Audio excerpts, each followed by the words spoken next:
மதிப்பிற்குரிய என் தமிழ் அன்னைக்கு முதல் வணக்கம். இந்த மாத்தி யோசி குழுமம் மற்றும் காக்கும் அறக்கட்டளை இந்த இரண்டு குழுமங்கள் சேர்ந்து நடத்தக்கூடிய இந்த பட்டிமன்றத்திற்கு பட்டிமன்ற நிறுவனர் மற்றும் இன்றைய தலைமை அம்மா அவர்களுக்கும் எனது வணக்கத்தை தெரிவித்துக் கொள்கின்றேன்.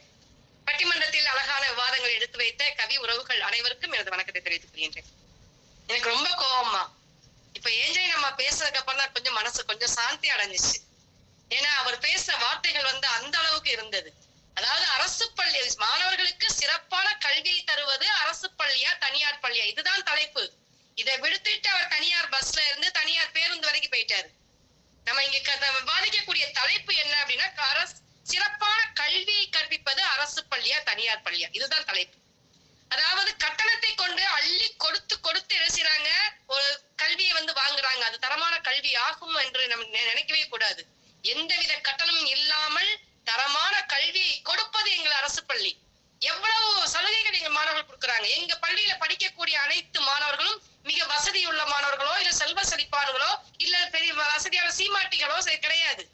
எங்கள் பள்ளியில் படிக்கக்கூடிய ஒவ்வொரு குழந்தையும் அன்றாட கூலி வேலைக்கு சென்று காப்பாற்றக்கூடிய ஒரு வறுமை நிலையில் உள்ள ஒரு பெற்றோர்களின் குழந்தைகள். அந்த குழந்தைகளுக்கு உணவு கூட கிடையாது. அதற்காக தான் அரசே என்ன செய்கின்றது அப்படின்னா, சீருடை கொடுக்குது, காலனி கொடுக்குது, புத்தகம் கொடுக்குது, பயிற்சி ஏடு கொடுக்குது, காலை உணவு, மதிய உணவு, நல்ல வகுப்பறை, சிறந்த காற்றோட்டமான வகுப்பறை. இப்போ எந்த பள்ளியுமே வகுப்பறை சரியில்லை, கழிப்பிடம் சரியில்லை சொல்லவே முடியாது. எல்லா வகுப்பறையும் சிறந்த வகுப்பறைகள், வண்ண வண்ண வகுப்பறைகளாக மின்னக்கூடிய ஒரு வகுப்பறையாக இருக்கிறது. நீங்க இப்ப போய் எங்க அரசு பள்ளிகளை பாருங்க, எவ்வளவு கற்றல் கற்பித்தல் உபகரணங்கள் அங்கங்க எல்லாமே கடையில் வாங்கப்படுறது கிடையாது. அது நல்லா புரிஞ்சுக்கணும். ஒவ்வொரு ஆசிரியர் தனி திறமையால் செய்யக்கூடிய ஒரு கற்றல் உபகரணங்கள். ஒவ்வொரு ஆசிரியர் ராத்திரி பகலும் தூங்காம உட்கார செஞ்சு அங்க தொங்க விட்டுட்டு இருக்கோம். அப்படிப்பட்ட ஆசிரியர் இருக்கக்கூடிய அரசு பள்ளியை அவர் ரொம்ப குறைவா பேசிட்டார். மனசு ரொம்ப வருத்தமா இருந்தது எனக்கு. அதே மாதிரி கற்றல் கற்பித்தல் துணைக்கல்விகள் எடுத்துக்கிட்டோம் அப்படின்னா, எல்லாத்தையுமே அரசுமே எங்களுக்கு என்ன செய்யுது அப்படின்னா, இலவசமான அழகான கற்றல் கற்பித்தல் துணைக்கல்விகளை எங்களுக்கு கொடுத்துருக்காங்க. அரசு கொடுக்கக்கூடிய ஒவ்வொரு விஷயத்தையும் இந்த ஆசிரியர்கள் எவ்வளவு வேலை பழுவுக்கும் இடையே எங்க மாணவர்களை கற்பித்தல் பணிகளுக்கு இடையே அதையும் சேர்த்து எங்க மாணவர்களுக்காக நாங்க கொடுத்துக்கிட்டு இருக்கோம். அதே மாதிரி கராத்தே வகுப்புகள் இருக்குது, வானவில் மன்றம் இருக்குது, சுற்றுச்சூழல் மன்றம் இருக்குது, இன்று முற்றமிழ் மன்றம் என்று பல்வேறு மன்றங்களை அமைத்து எங்கள் அரசு பள்ளிகளை சீரமைத்து வருகிறது எங்கள் அரசு, நமது அரசு. இப்படிப்பட்ட பள்ளிகளை குறை கூறுவதற்கு யாருக்குமே எங்களுக்கு மனம் வராது.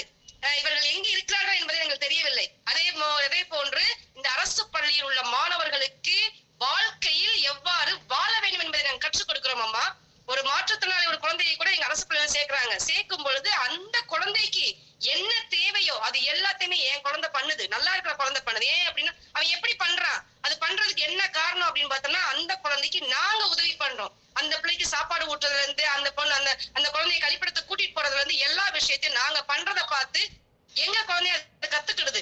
அந்த மாற்றுத்திறனாளி குழந்தைய கேலி பேசுறது எங்க பிள்ளைய கிடையாது. ஆனா இதே தனியார் பள்ளியில அந்த கேலி கிண்டல் எல்லாமே இருக்கும். ஆனா எங்கள் பள்ளியில அந்த குழந்தைக்கு தேவையான அனைத்து வசதிகளையும் அந்த அனைத்து வேலைகளையுமே என் குழந்தைகளை பார்த்துக் கொள்கிறார்கள். அப்ப எங்க பள்ளி எப்படி இருக்குன்னு பாருங்க. கழிப்பிடம் சொல்றாங்க, சுத்தமான கழிப்பிடம் இல்ல அப்படின்னு. நான் படிக்கிற காலத்துல தனியார் பள்ளியில படிக்கும் பொழுது அந்த கழிப்பிடத்துக்கு நான் போகவே மாட்டேன். ஏன் அப்படின்னா அந்த அளவுக்கு மோசமா இருக்கும். நாங்க என்னமோ சொன்ன மாதிரி, அதனால எங்களுக்கு கிட்னி ஃபெயில் ஆனாலும் பரவாயில்ல, நாங்க அந்த கழிப்பிடத்துக்கு போக மாட்டோம் ஒரு அடம் பிடிச்சு போயிருப்போம். ஏன்னா அந்த அளவுக்கு அப்படிப்பட்ட பள்ளியில நாங்க படிச்சு வந்திருக்கிறோம். ஆனா இப்போ எங்க அரசு பள்ளியில பாருங்க, கழிப்பிடங்கள் எவ்வளவு தூய்மைப்பட்டு இருக்கு அப்படின்னு. ஒரு கழிப்பிடம் தூய்மையாக இல்லை என்றால் அந்த பள்ளியில் பணிபுரியக்கூடிய தலைமை ஆசிரியரோ அல்லது ஒரு ஆசிரியர் சென்று அந்த கழிப்பிடத்தை நாங்கள் சுத்தம் செய்து வருகின்றோம். அது உங்களுக்கு எத்தனை பேருக்கு தெரியும்? இவங்க தூங்குனாங்க, பேன் பார்த்தாங்க, எனக்கு ரொம்ப மனசு கஷ்டமா இருக்குதுமா. இதெல்லாம் எங்க இருக்காங்க, இவங்க எந்த உலகத்துல இருக்காங்க எங்களுக்கு தெரியல. அதே போல எங்கள் அரசு பள்ளி மாணவர்களுக்கு நாங்க கற்றுக் கொடுக்கக்கூடிய என்ன தெரியுமா, ஒரு ஒற்றுமை உணர்வு, ஒரு விட்டு கொடுத்த மனப்பான்மை, ஒரு அன்பு, பொறுமை, பாசம், கருணை போன்ற அனைத்து வாழ்க்கையில் தேவைப்பட அனைத்து நற்பண்புகளையும் நாங்க கற்றுக் கொடுக்கிறோம். அப்போ இந்த அரசு பள்ளி மாணவர்கள் எப்படி இருப்பாங்க? ஒரு நாள் நாங்க 2 நாள் லீவ், இன்னைக்கு 2 நாள் லீவ் அப்படின்னா என் மாணவர்கள் சொல்லுவாங்க, டீச்சர் எதுக்கு லீவ் விடுறீங்க, நாங்க உங்க கூட வர்றோம், நீங்க இங்க பள்ளிக்கூடத்துக்கு வாங்க, நம்ம இங்கே இருந்தும் படிக்கலாம் அப்படின்ற மாதிரி சொல்லக்கூடிய மாணவர்களை வைத்துக் கொண்டு நாங்க இருக்கின்றோம். அப்ப அந்த அரசு பள்ளி மாணவர்கள் எந்த அளவுக்கு கொடுத்து வைத்தவர்கள் என்று நீங்க நினைக்கணும். அதே மாதிரி மன அழுத்தமே இல்லாமல் மன மகிழ்ச்சியோடு கற்றக்கூடிய ஒரு குழந்தை மைய வகுப்பறையாக தான் எங்க வகுப்பறை இருக்கும். இப்ப சின்ன குழந்தையோட நாங்க உட்கார்ந்துருக்கிறோம். குழந்தைகளோட இப்ப ஆசிரியர் கீழே உட்கார்ந்து பாடம் நடத்துறோம்.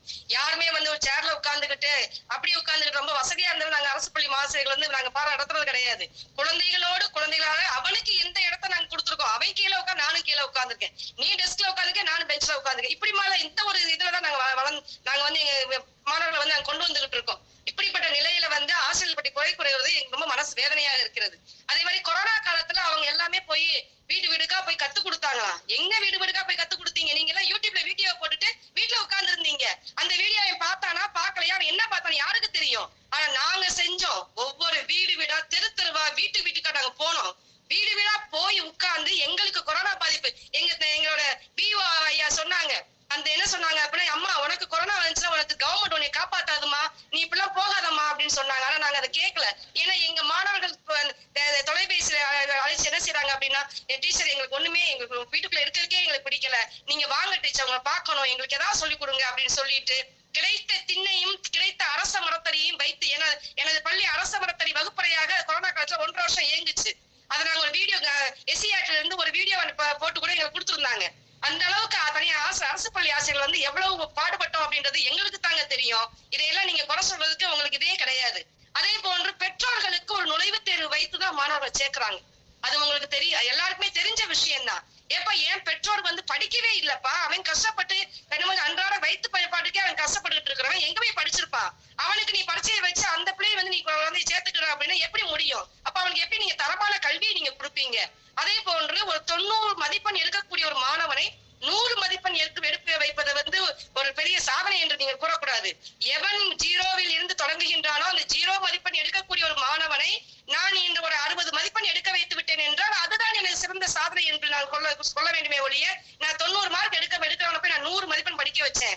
ஏன்னா அது வந்து முழுக்க முழுக்க பெற்றோரின் கவனிப்பு இருக்கும். என் குழந்தைக்கு பெற்றோட கவனிப்பே கிடையாது, தானாதான் படிக்கிறான். ஏன்னா நாங்க சொல்லிக் கொடுக்குறோம். அந்த அளவுக்கு எந்தவித டியூஷனும் இல்லாம உட்கார்ந்து நாங்க சொல்லிக் கொடுக்குறோம். நாங்க சொல்லிக் கொடுக்கறத வச்சு அவன் படிக்கிறான். அது அவனோட திறமை, எங்களுடைய கற்பித்தல் அந்த ஒரு திறமை.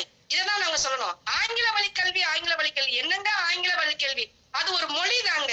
அந்த மொழியை நீங்க கத்துக்கணும் அப்படின்னா நல்ல பிள்ளையோட வந்து இப்ப அரசு பள்ளி ஆசிரியர்கள் நிறைய ஆங்கிலத்துல நல்லா பேசுறாங்க. அதே மாதிரி குழந்தைகள் நல்லா பேச ஆரம்பிச்சுட்டாங்க. என்ன நீங்க தனியார் பள்ளியில படிக்க வைக்கிறீங்க, அந்த குழந்தை ஆங்கிலத்துல நல்லா சரளமாவா பேசுது, இல்ல ஆங்கிலத்துல நல்லா புரிஞ்ச பதில் சொல்லுதா? எதுவுமே கிடையாது. நீங்க மனனம் பண்ணி அவன் படிக்கிறான், அவ்வளவுதான். அதை விடுத்துட்டு அவன் ஆங்கிலத்துல நல்லா சரளமா பேசுறான்? நிச்சயமா கிடையவே கிடையாது. எங்கள் பள்ளி மாணவர்கள் தமிழில் எல்லாத்தையுமே தமிழ்ல புரிஞ்சு படிக்கிறாங்க. அந்த புரிஞ்சு படிக்கக்கூடிய ஒரு விஷயத்த வந்து ஆங்கிலத்துல மொழிபெயர்த்து ஈஸியா சொல்லிடலாம். இதுக்காக போய் நீங்க போய் ஆங்கிலத்துக்காக நான் இவ்வளவு பணத்தை கொட்டி செலவு பண்ண தேவையே இல்லைங்க. அப்படியே எனக்கு ஆங்கிலம் பேச வரலன்னா ஒரு 3 மாசம் அந்த ஆங்கிலத்துக்கு வந்து ஸ்போக்கன் இங்கிலீஷ் பயிற்சி கொடுத்தாலே போதும். ஆனா இப்ப அரசு பள்ளியில வந்து அதுக்காக எல்லா வாய்ப்புமே இருக்கு. நல்ல ஸ்மார்ட் போர்டு கிளாஸ் ரூம் இருக்கு. அது எல்லாமே நாங்க அந்த போனிக்ஸ் மெத்தட்ல வந்து நாங்க பாடம் நடத்துறோம். எந்த ஒரு இங்கிலீஷுமே அழகா அவன் வாசிக்கிறான். எந்த ஒரு அரசு பள்ளியும் இப்பொழுது தரம் குறைந்தது கிடையவே கிடையாது. அதே போன்று சிறந்த ஆசிரியர்கள், நாங்க அரசு பள்ளி ஆசிரியர்கள் எதிலுமே குறைவு கிடையாதுங்க. சிறந்து அரசாங்கம் வைத்துக்கூடிய தேர்வுகளை வெற்றி பெற்று ஒரு சிறந்த ஆசிரியர் தான் அரசு பள்ளி ஆசிரியர் வருகிறோம். அப்போ எங்க கிட்ட என்ன திறமை இல்லை, நாங்க என்ன கற்றுக் கொடுத்தோம், குறைவா போயிட்டோம். இது எதுக்கு இப்படி பேசுறாங்க அப்படின்னு எனக்கு தெரியல. அதே மாதிரி புரிஞ்சு படிக்கக்கூடிய எண்ணம் வந்து அவங்ககிட்ட கிடையவே கிடையாது. மாணவர்கள் புரிஞ்சு படிக்கிறாங்களா அப்படின்னா எங்களோட மாணவர்கள் தமிழ் தாய்மொழியில கத்துக்கிட்டாதாங்க அந்த மொழி அந்த பாடங்கள் வந்து புரியும். இப்ப வெளிநாட்டுல எடுத்துக்கோங்களேன், நாங்க டென்மார்க்ல எங்க பொண்ணு இருந்தாங்க. அங்க எல்லாம் அந்த தாய்மொழி வழி கல்விதான் கற்றுக் கொடுக்குறாங்க. ஏன் அப்படின்னா தாய்மொழியில படிச்சாதான் அவன் புரிஞ்சு படிப்பான் அப்படின்றதுக்காக. அப்ப இந்த தாய்மொழி வழியில அவன் படிக்கல அப்படின்னா அவனுக்கு அதாவது இங்கிலீஷ் தெரியுமா, தாய்மொழி தமிழ் தெரியாதா? அசிங்கமா இருக்குங்க, கேவலமா இருக்கு. தமிழ்நாட்டுல பிறந்தது தமிழே தெரியல அப்படின்னு நமக்கு தாங்க அது அசிங்கம். இதுதான் தெரியாம இப்படி வந்து பேசிட்டு போறாங்க. ரொம்ப மனசு வருத்தமா இருந்தது. அதே மாதிரி மாணவர்களின் மீது மிகுந்த அக்கறை கொண்டுள்ளது எங்கள் அரசு பள்ளி ஆசிரியர்கள் தான். அவங்கதான் அவனுக்கு என்ன தேவை, அவனோட முகம் அறிந்து, அவனோட குறிப்பறிந்து, அவனோட உணர்வு புரிஞ்சு, வீட்டுல சாப்பிட்டானா சாப்பிடலையா இந்த உணர்வு புரிஞ்சு அவனுக்கு எப்படி கல்வியை கொடுக்கணும் அப்படின்றத அன்போட கல்வி கொடுக்கக்கூடிய அரசு பள்ளி ஆசிரியர்கள் தான் மிக சிறந்தவர்கள். அதே போன்று சிறப்பான கல்வியை கொடுப்பது எங்க அரசு பள்ளியே என்று கூறி எனக்கு வாய்ப்பளித்தமைக்கு மிகுந்த நன்றி பாராட்டி இடம் சார்கிறேன் அம்மா. நன்றி அம்மா. நன்றி அம்மா. ஏன்னா ஆன் தி ஸ்பாட்டில் வந்தோடனே அந்த தலைப்பில் பேசுகிறேன்னு சொல்லி நீங்கள் பேசுனீங்க. உண்மையாகவே அது ரொம்ப மகிழ்ச்சியாக இருக்குது. அதாவது பேசணுன்றதுக்காக பேசாமல் அது எதிரணியில் எந்த மாதிரி பேசுனாங்களோ அதுக்கு தகுந்த மாதிரி அதுக்கு பதிலடி கொடுக்குற மாதிரி ரொம்ப சிறப்பாக பேசுனீங்க. ரொம்ப மன நிறைவாக இருந்ததும்மா. உங்களுடைய வாதம் எப்படி இருந்ததுன்னு சொல்லிட்டு நம்ம நடுவர் அம்மா கிட்ட கேட்டு தெரிஞ்சுக்கலாம். அம்மா சொல்லுங்கம்மா, நம்மளுடைய மகேஸ்வரி அம்மாவினுடைய வாதம் எப்படி இருந்ததுன்னு. மகேஸ்வரி அம்மா வணக்கம். வாருங்கள். உங்களை நான் வேற தளங்கள்லயும் பார்த்திருக்கேன். உங்களுடைய பேச்சு, கவி எல்லாம் அருமையா இருக்கும். இன்றும் அப்படிதான். அம்மா நம்ம கோமதி அம்மா ஒரு சரவடி, அடுத்து நம்ம ஏஞ்சலின் அம்மா ஒரு ஆட்டோபாம் மாதிரி வச்சாங்க. உங்களை அணுகுண்டுமா, நீங்க அணுகுண்டு அவ்வளவு அப்படி ஒரு வெடி. அதாவது இந்த இந்த 3 பேரின் பேச்சிலும் தாக்கம் யாருன்னா அந்த அறிவு ஐயா வேற மாதிரி பேசிட்டு போயிட்டாரு. அது அவங்களை யாருமே ஏற்றுக்கொள்ள முடியல. மற்றவங்களாவது நாசுக்கா சொன்னாங்க. இவர் சொன்னதான் அவர் இல்லாம போயிட்டாரு பாருங்க. அவரு கையில கிடைச்சாருன்னா நானும் மண்டையில 4 கொட்டு கொட்டிருப்போம் எல்லாரும் சேர்த்து நினைக்கிறேன். அந்த அளவுக்கு அவர் அது நகைச்சுவையா பேசினாரு. அவர் வாதத்துக்காக பேசினாரு. இருந்தாலும் அவர் அந்த தாக்கம் நம்மளுக்கு தாங்க முடியல. அம்மா அனைத்து கருத்துக்களையும் வரிசையா வச்சாங்க பாருங்க. சிறப்பான கல்வி நம்மளுக்கு. ஏன் வேற அவுட் ஆஃப் வேற வேற பஸ், நம்ம பேருந்து, மருத்துவமனைக்கு எல்லாம் போனோம். நம்ம கல்விக்குள்ளேயே வருவோம். கட்டணத்தை கொட்டி கொடுத்து வாங்குறதுக்கு அது வாங்கப்படும் கல்வி. புரிஞ்சு எங்க படிக்கிறான், மனனம் செய்ய வைக்க வேண்டாம். புரிந்து படிக்கிறது அரசு கல்வியில தான். அடுத்து வகுப்பறை இப்ப எப்படி இருக்கு, வகுப்பறை கழிப்பறை எல்லாரும் குறை சொன்னாங்களா, வந்து பாருங்க எப்படி வகுப்பறை வச்சிருக்காங்க. கழிப்பறை எல்லாருமே இப்ப எஞ்சினில் அம்மா எல்லாம் சொன்னாங்க. அவங்க எல்லாருமே இப்ப அம்மாவும் சொன்னாங்க, நாங்க எங்க தலைமை ஆசிரியரே காசு போட்டு வைக்கிறோம் ஊழியர்களை அப்படின்ட்டு சொன்னாங்க. அடுத்து எத்தனை மன்றங்கள் நடக்குது. சுற்றுச்சூழல் மன்றம், வானவில் மன்றம், தமிழ் மன்றம், எல்லாத்துக்கும் இலக்கிய மன்றங்கள். அடுத்து வாழ்க்கையை கற்றுக் கொடுக்கிறது அரசு பள்ளி தான். வாழ்க்கை கல்வியை கற்றுக் கொடுக்கிறது அரசு பள்ளி தான். கற்றல் உபகரணங்கள் நாங்கள வாங்கியா செய்யறோம். ராத்திரி பகல்மா உட்காந்து செஞ்சு அப்படி சரசரமா தொங்க போடுறோம். எங்களுக்கு சேர்ல உட்கார கூட நேரம். நாங்க மாணவர்களோட கீழே உட்கார்ந்து இந்த கல்வி முறை அப்படிதாமா. அதாவது மாணவர்களுக்கு முந்திலாம் பயம் இருக்கும். ஆசிரியர் இப்ப அப்படி இல்லை. மிஸ் உங்க சேலை ரொம்ப அழகா இருக்கு மிஸ், இன்னைக்கு நீங்க ரொம்ப அழகா இருக்கீங்க மிஸ். ஒரு இயல்பா சொல்லக்கூடிய ஒரு இடம் நம்ம அவங்களுக்கு கொடுத்துருக்கோம். நம்ம சொந்த குழந்தைகள் போல அவங்க சொல்றது. அடுத்து கொரோனா காலத்துல நாங்க என்ன சும்மா அவங்களாவது யூடியூப்ப போட்டு விட்டு உட்கார்ந்துருந்தாங்க. நாங்க நேர்லயே போய் குழந்தைகளை அங்கங்க கிடைச்ச திண்ணையில உட்கார்ந்து சொல்லி கொடுத்துட்டு வந்தோம். இதெல்லாம் அவங்களுக்கு தெரியல.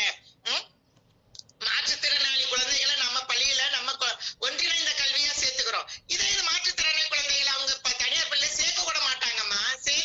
சேர்த்தாலும் மற்ற பிள்ளைகளை கேள்வி பண்ணுவாங்க. சேர்க்கவே மாட்டாங்களே.